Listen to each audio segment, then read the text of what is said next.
Hi, welcome to my vlog, my weekly vlog from my blog, sophiaburst.com. Hope you're enjoying it. This week I moved again. I'm actually in a place I've always wanted to be. I'm in a place called Tirana. It's the capital of Albania. And I've always wanted to come here.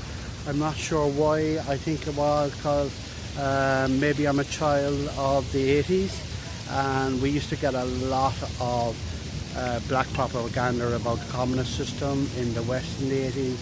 We used to get told. Now a lot of it was true, but a lot of it wasn't true either. But one thing I do know is that Albania has a very crazy history from the communist time. Just to give you a bit of a preamble, back they used to call Albania is the most isolated country in the world, that it basically didn't have any friends, and that's saying something, because the West and the East, they'd be your friends.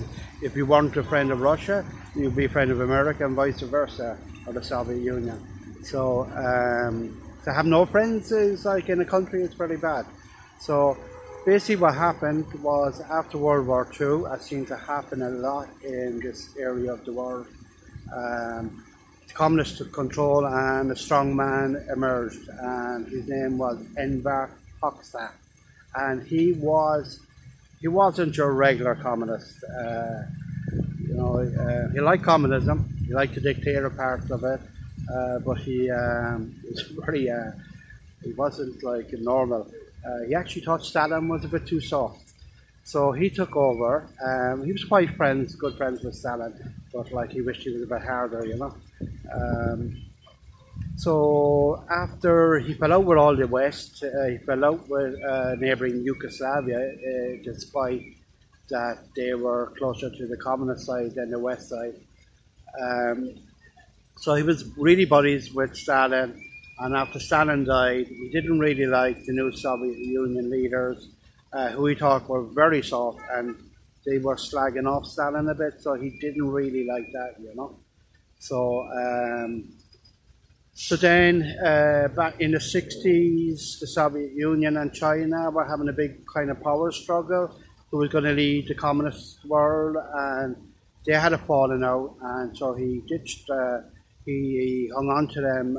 He became their friend, and he was the best friend of Mao. So unfortunately for him, Mao died, and he reckoned that the new Chinese leaders were also a bit too soft for him, So you had a situation where he didn't, they didn't really want anything to do with the West, so they were friendless. And in the mid-60s, they also became the first country in the world to declare themselves as an atheist state.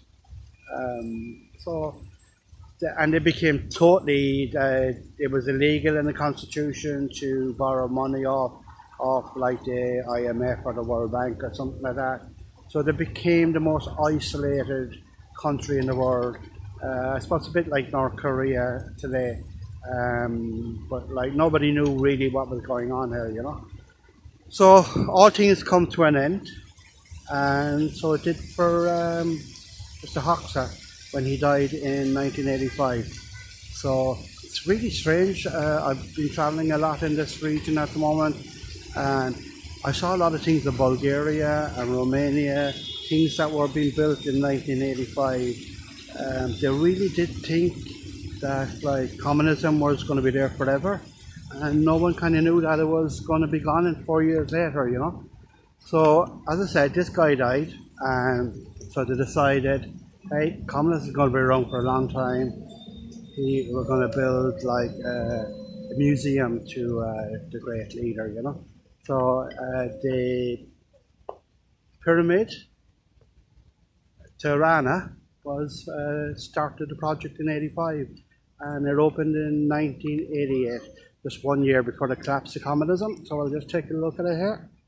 This beauty. So as you can see, it's not really in use at the moment. It's had a bit of a checkered history. So obviously it opened in 1988, 1 year later, the world communism started collapsing, and by 1991, when it closed, the old dictator Hoxha had become very toxic. The new communist leader here has seen his buddy Nicholas Ceausescu in Romania, the guy who was building that obscene people's palace, again in the 80s when when his people were starving. When he saw him getting shot, executed on Christmas Day 1989, he decided, okay, maybe communism doesn't have a future, and so this place was closed, the museum, in 1991. So it has, as I said, in 1999, NATO used it as a bit of a HQ, a headquarters, during the Kosovo War. Kosovo borders Albania, so they used it here. And I know there is a radio station at the back of it, so half it's been used.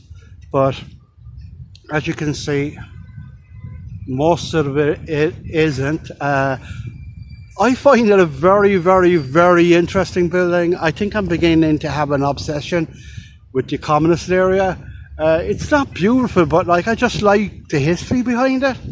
Now I know there's been a petition to demolish it, and thankfully most of the local people have objected to that, so I think that's been shelved. It's not that people have a lot of time for Hoxha. Nobody actually, you can't find anyone that likes him as far as I know, because he did incredible damage here. But they just want a reminder of like what the country went through, and I think there is plans for it to become like an IT centre for startup companies, which I think would be brilliant. And like, I think it's because there's a lot of development going on in this city at the moment. If you look around, I'm really surprised how modern Tirana is. It's not that I thought it was any kind of dump or anything like that. It's just, you know, you don't see the type of communist buildings you would see in Sofia or Bucharest. They seem to have got rid of all them, you know, in 20 years. So I'm just going to take a look in here.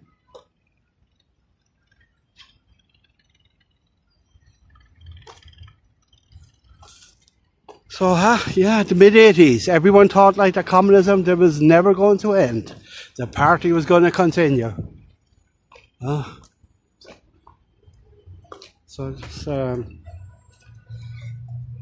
that's basically it. I hope you find that interesting. Just actually have a look inside there. You can see there's not a whole lot happening inside there.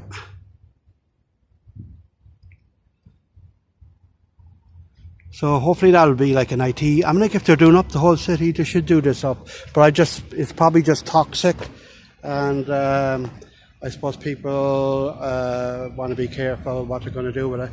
So that's me. I'm in Albania. I'm in the capital, Tirana.